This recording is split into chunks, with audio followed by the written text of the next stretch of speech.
শুধু আমার দেহটা ছাড়া আমার কোনো কিছুই আমার ছিল না, সবকিছুই তাদের তাদের আন্ডারে ছিল। বেঁচে থাকার মতো শুধু আমার জানটা ছিল। হয়তো খুন করে ফেলার জন্য টাকা দিয়েছে খুনিকে। আমার আপন ভাই এটার সাথে জড়িত, আপন বোন জড়িত। আজকে যাদেরকে আমি এই দুই হাতে ছোটবেলার থেকে লালন পালন করেছি, যাদেরকে আমি মানুষ করেছি আমার জীবনের, এখন এসে দেখলাম মানুষ তো হয়নি, হিংস্র কিছু পশুও বলবো না। পশুরা তো আসলে খুব কৃতজ্ঞতা থাকে পশুদের মধ্যে, কিন্তু এদের মধ্যে সেই কৃতজ্ঞতা বোধটুকু নেই। আমি একজন শিল্পী মানুষ, আমি কি ভূমিদস্যু? আজকে যাদেরকে আমি এই দুই হাতে ছোটবেলার থেকে লালন পালন করেছি, যাদেরকে আমি মানুষ করেছি আমার জীবনের অনেকগুলো সময়, সুন্দর একটা সময়, প্রতিটা মানুষের একটা সুন্দর সময় থাকে নিজের জীবন উপভোগ করার সময়। সেই সময়টা আমি তাদের জন্য ব্যয় করেছি, তাদের পিছনে ব্যয় করেছি, তাদেরকে মানুষ করার জন্য। কারণ আমার বাবা মায়ের সন্তান আমার সন্তান না, কিন্তু তারা কিন্তু আমার দায়িত্ব না।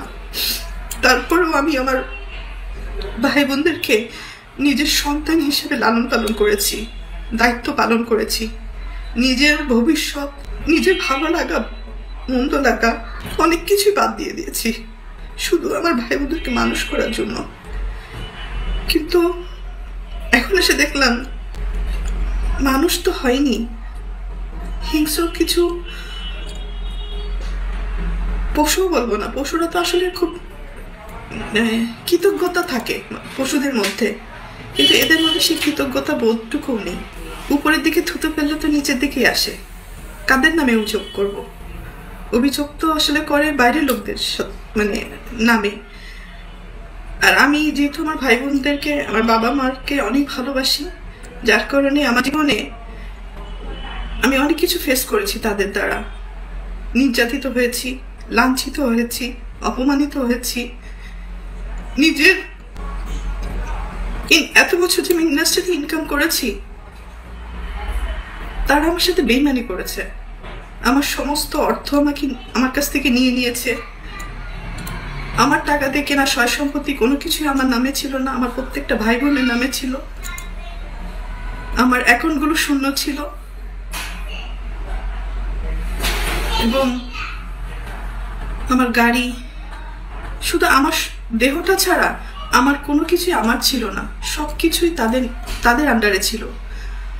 আমিও তাদের আন্ডারে ছিলাম। একটা পর্যায়ে এসে মানুষের জীবনে বেঁচে থাকার জন্য কিছু না কিছু প্রয়োজন হয়। তো বেঁচে থাকার মতো শুধু আমার জানটা ছিল হয়তো। তো একটা পর্যায়ে এসে যখন আমি জানতে পারলাম আমার পরিবারই আমার সাথে বেইমানি করেছে, আমাকে ঠকিয়েছে, আমার সবকিছু কেড়ে নিয়েছে, এগুলো জানার পরে আমি চুপ ছিলাম। আমি যাদেরকে কোলে পিঠে মানুষ করেছি এই হাত দিয়ে, আমি তাদের দ্বারা অনেক বেশি নির্যাতিত হয়েছি। তারা আমাকে ফিজিক্যালি অ্যাসল্ট করেছে, আমার টাকা চুরি করে আমাকে মারা প্ল্যান করেছে, আমাকে খুন করে ফেলার জন্য টাকা দিয়েছে খুনিকে। আমার আপন ভাই এটার সাথে জড়িত, আপন বোন জড়িত। একটা সামিন নামে একটা ছেলেকে পালক নিয়েছিলেন। তারপরেও আমি অ্যাকসেপ্ট করেছিলাম যে ঠিক আছে, একটা মানুষ তো, একটা বাচ্চাকে লালন পালনের দায়িত্ব নিয়েছিলাম। তো পরবর্তীতে দেখলাম এটা যখন হাতে পায়ে বড় হয়ে গেছে, তখন ওই হাত দিয়েই আবার আমাকে আঘাত করেছে। অনেক সময় এইগুলো কিন্তু আমার মুখের কথা না, এটা সত্য ঘটনা। এটা থানায় জিডি হয়েছে,